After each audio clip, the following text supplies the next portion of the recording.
जून महिना सुरू झाला की एक एक एक एक एक एक आपले सण हिंदू धर्मातले सुरू होतात. आणि हे नेमके जे सण असतात ते सगळ्यात प्रथम वटपौर्णिमा, म्हणजे सगळ्या बायकांना आवडणारी, ज्या सौभाग्यवती आहेत त्यांना आवडणारा हा दिवस. काहींची तर खूप आधीपासून तयारी होत असते की वटपौर्णिमेला मी नेमकं काय करू.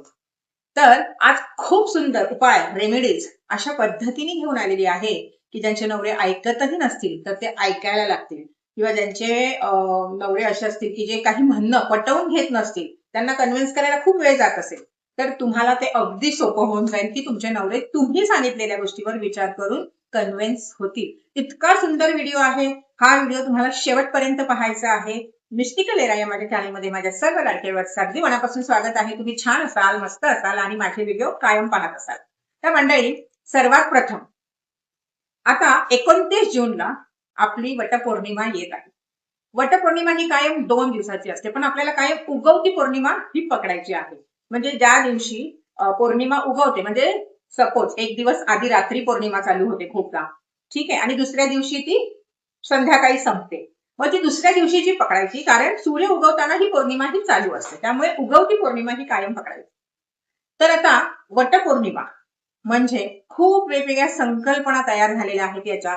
प्रत्येक स्त्रीला आपलं सौभाग्य हे अतिशय प्रिय असतं आणि तिला वाटत असतं कायम माझं सौभाग्य उदंड आयुष्य घेऊनच राहावं आणि त्याच्या आधी आम्ही जावं. अशा बऱ्याच स्त्रिया आहेत नवऱ्यावर प्रेम करणाऱ्या, आणि ज्या नाही करत त्यांना असं वाटतं की आमचा नवरा म्हणजे आमचं ऐकत नाही, आमची तुलना इतर बायकांशी करतो, किंवा जर तुम्हाला असं वाटते की कमी लेखतो मला माझा नवरा वगैरे, तर विसरून जायचं हे सगळं. कारण तुम्ही जेवढा या गोष्टींचा विचार करता ना, तेवढा तुमचा नवरा तसाच वागायला लागेल, कारण तुम्ही डिवाइन मध्ये तीच ऑर्डर सोडताय.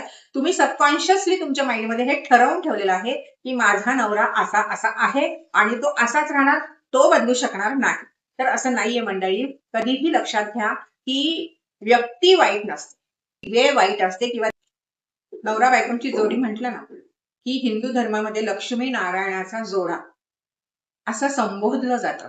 आणि जेव्हा लक्ष्मी नारायणाचा जोडा जर एकमेकांशी नीट वागत नसेल, किंवा तो जर एकमेकांचं ऐकत नसेल, एकमेकांच्या निर्णयाला किंवा एकमेकांच्या विचारांना जर रिस्पेक्ट करत नसेल ना, तर हा जो जोडा असतो ना, तर त्याच्यासाठी लक्ष्मी नारायणाची एनर्जी कधीच काम करत नाही. ती एनर्जी त्या क्षणाला काम करायचं थांबवते आणि मग उतरती काळात चालू होते नात्यामध्ये. तर आज जे मी उपाय सांगणार आहे ना, कुठल्याही नात्याला ना थोडासा वेळ द्या. वेळ दिला तर नातं नक्कीच, कारण आपण त्या नात्यामध्ये आहोत याचाच अर्थ की भगवंताची इच्छा आहे त्या नात्यामध्ये आपण राहावं आणि ते नातं आपण जपावं. कितीही काळ गेला तरी त्या नात्याला आपण जर जपत असू तर नक्कीच ते नातं आपण वाचवलं पाहिजे, आणि ते नातं वाचवण्यासाठी आपल्याला जे काही करता येईल ते केलं पाहिजे. आज जे मी उपाय देणार आहे ना, नक्की तुम्ही करून पहा, आणि कोणाकोणाबरोबर हे प्रॉब्लेम्स आहेत प्लीज मला कॉमेंटमध्येही सांगा. तर वटपौर्णिमेच्या दिवशी जेव्हा तुम्ही झाडाला 7 फेऱ्या मारता आणि आपला धागा असतो तो आपण गुंडाळायचा असतो वटपौर्णिमेच्या दिवशी.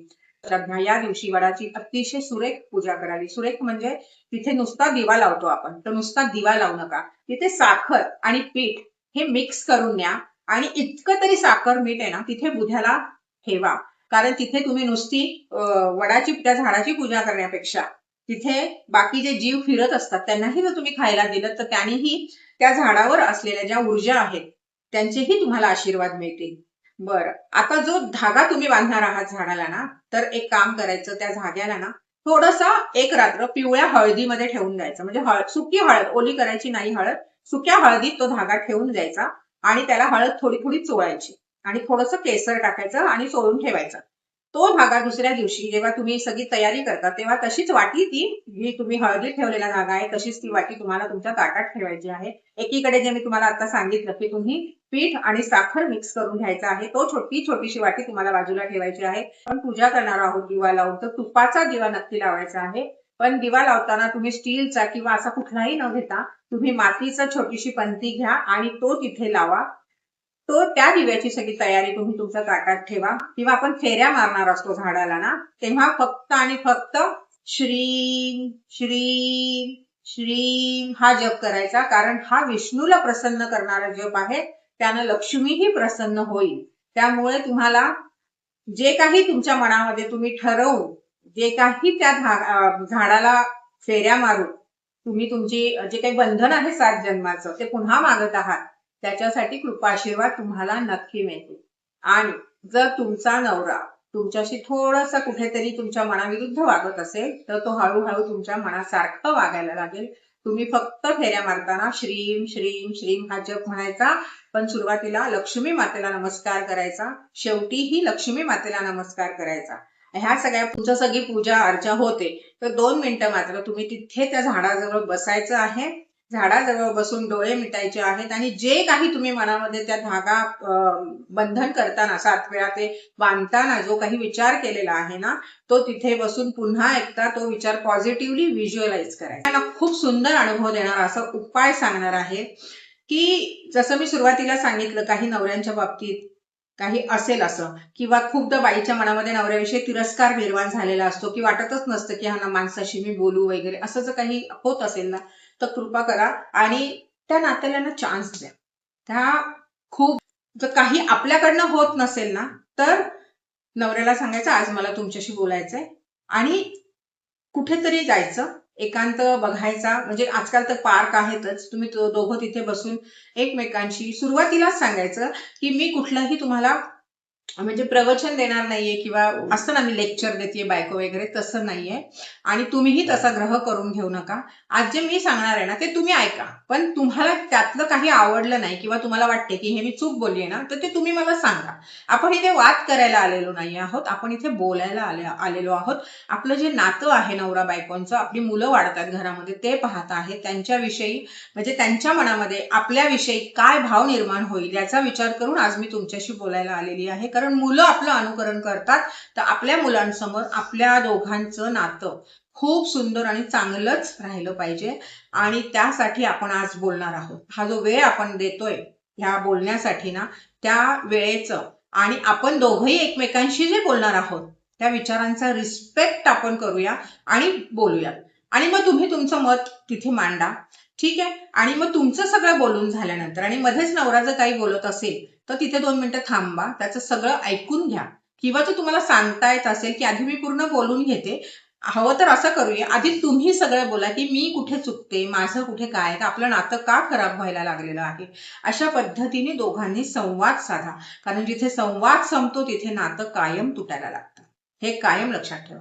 सो तुमचं बोलणं झाल्यावर तुम्ही आणखीन थोडा वेळ घ्या आणि त्या बोलण्यामध्ये तुम्ही हेही स्पष्ट करा की कुठेतरी दोघं आपण कधीतरी म्हणजे महिन्यामध्ये 2 वेळा तरी बाहेर जात जाऊ, निवांत आपला एकमेकांना वेळ देत जाऊया. किंवा आपण कुठेतरी, मुलं जर लहान असतील तर त्यांना तुमचे आई वडील असतील त्यांच्याकडे सोडून तुम्ही दोघं बाहेर पडा, तुम्ही दोघं एकमेकांशी मनमोकळे बोला. बघा बोलण्याने ना खूप प्रश्न सुटतात. हिंदीमध्ये एक तुम्ही ऐकलं असेल, बात करने से बात बनती है, बोलण्याने अनेक प्रश्न सुटतात, तर नातं चांगलं होतं. अशा मी अनेक लोकांना काउन्सिल केलेलं आहे की त्यांची नाती खूप सुंदर झालेली आहेत. सो मी तुम्हाला सांगते की तुम्ही बोलण्यापासून सुरू करा. त्यामध्ये एकही शब्द असा नको आहे की एकमेकांवर तुम्ही आरोप करताय आणि समोरून प्रत्यारोप होतोय, असं अजिबात नकोय. फक्त सुंदरपणे एकमेकांशी बोला, छान शब्द वापरून बोला. त्या शब्दात तुमच्या एकमेकांविषयी प्रेम, एकमेकांविषयी रिस्पेक्ट जाणवला पाहिजे आणि तुम्हाला ते नातं हवे आहे असेही शब्द तुमच्या संवादामध्ये राहिले पाहिजे. तेव्हा तुमचं नातं खूप सुंदर व्हायला वेळ लागणार नाही. ठीक आहे. आता तुम्हाला काय करायचं आहे की तुम्हाला वाटतंय की तुमचा नवरा तुमचं ऐकावं, तर स्टीलच्या डबीमध्ये छोट्याशा कुंकू घ्यायचं आहे. ते कुंकू आपल्याला आपल्या देव्हाऱ्यामध्ये 1 रात्र ठेवायचं आहे. दुसऱ्या दिवशी त्या कुंकुवामध्ये तुम्हाला थोडंसं केसर टाकायचं आहे, थोडा अष्टगंध टाकायचा आहे. आणि म्हणजे तुम्ही पौर्णिमेच्या दिवशी हे मुद्दामून करा. तुम्ही पौर्णिमेच्या उगवत्या पौर्णिमेच्या दिवशी तुम्हाला हे सगळं करायचं आहे. तुम्ही हे संपूर्ण कुंकू तयार करा. कोल्हापूरच्या मंदिरातलं जर कुंकू असेल तर ते मुद्दामून घ्या, त्याच्यात ते मिक्स करा. ठीक आहे. मिक्स केल्यानंतर तुम्हाला ते कुंकू एक आसन टाकायचं, पाणी पुढ्यात प्यायला ठेवायचं, एक उदबत्ती लावायची. देव्हाऱ्यामध्ये जेव्हा तुपाचा दिवा आपण लावतो त्यावेळेस आपल्याला बसायचं आहे आणि कुंकू हातामध्ये घ्यायचं, डाव्या हातामध्ये. आणि त्या डाव्या हातात कुंकू घेतल्यावर त्याच्यावर दुसरा हात ठेवायचा आहे आणि डोळे बंद करून ताठ बसायचं आहे. मंत्र म्हणायचा आहे, ओम नमो भगवते वासुदेवाय, हा मंत्र म्हणायचा आहे. आणि तो मंत्र म्हणताना तुम्ही ते कुंकू का तयार करताय हे तुम्हाला व्हिज्युअलाइज करायचं. मग आता हे कुंकू तुम्ही 108 वेळा मंत्र म्हणा. 10 मिनिटं बसता येत असेल, 5 मिनिटं बसता येत असेल, कारण बघा काहींना स्लो म्हणायचा असतो. हा मंत्र जो असतो ना, हा एकदम निवांत म्हणायचा असतो. तो एक 10 मिनिटाचा अलार्म लावा आणि 10 मिनिटं ओम नमो भगवते वासुदेवाय, त्या एक ओम दुर्गाय नमः हा मंत्र 11 वेळा म्हणायचा आहे. तो म्हणून झाल्यावर ती जी वाटी आहे आपण हातात घेतलेली, ठीक आहे, आपली अगरबत्ती असते, ती पूर्ण अगरबत्ती दाखवायची, पूर्ण धूर त्या वाटीवर झाला पाहिजे व्यवस्थित. नंतर ती वाटी घेऊन पुन्हा आपल्याला देव्हाऱ्यामध्ये बंद करून ठेवायची आहे. पुन्हा ती एक रात्र त्या देव्हाऱ्यात ती वाटी राहते. आणि दुसऱ्या दिवशी त्यामधलं थोडं जे काही कुंकू असतं ते सगळ्यात प्रथम आपल्या मंदिर, आपल्या देव्हाऱ्यातल्या देवींना लावायचं. थोडंसं एका वाटीत ओलं करायचं आणि आपल्या घरातल्या ज्या देवी आहेत आपल्या देव्हाऱ्यामधल्या त्यांना लावायचं आहे. हे कुंकू त्यांना लावून झाल्यानंतर एक छोटीशी पुडी बनवायची कागदाची. प्लेन कागद घ्या, न्यूजपेपरचा कागद घ्यायचा नाहीये.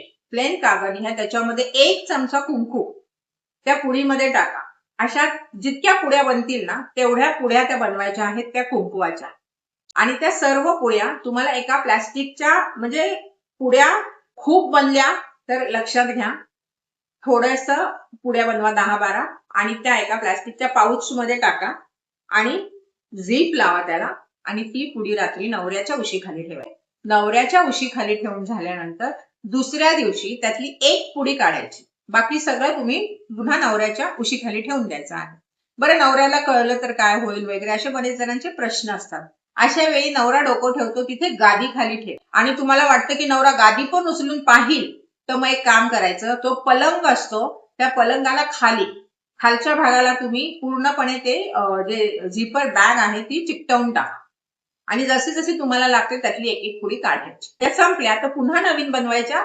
आपल्याला कुंकू कपाळी लावायचंय, मधल्या बोटाने कुंकू कपाळी लावायचं थर्ड आयवर आणि व्हिज्युअलाइज करायचं की नवऱ्याने आपला नवरा आपलं मन राखतोय, आपला नवरा आपल्याला रिस्पेक्ट देतोय. बरं, नुसता नवराच देतोय असं पाहणं चुकीचं आहे.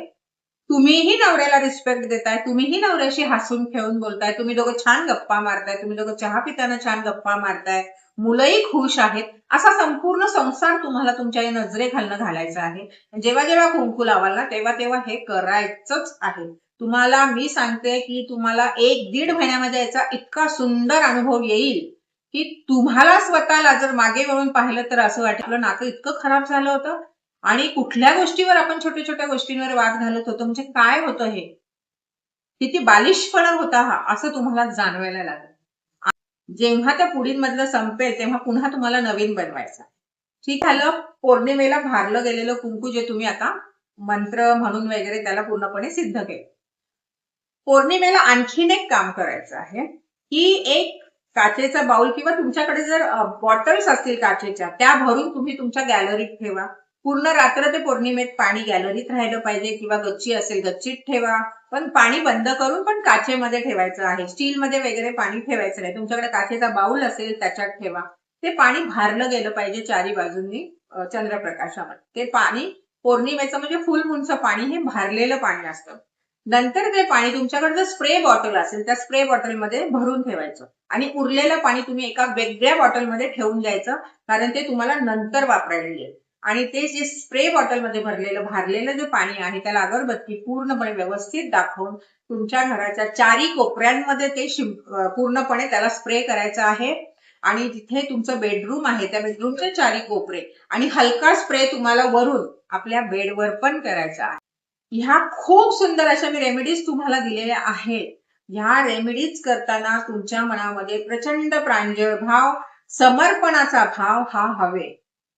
या गोष्टीचा वापर तुम्ही जर वाईट कुठला प्रकारे करायला गेलात की तिथेच हे काम करेल, तेव्हा चुकीचा कुठलाही मार्ग आपलासा न करता, त्याचा वाईट उपयोग न करता प्रामाणिकपणे हे सगळे उपाय जर तुम्ही केले तर नक्कीच तुम्हाला ते फळतील.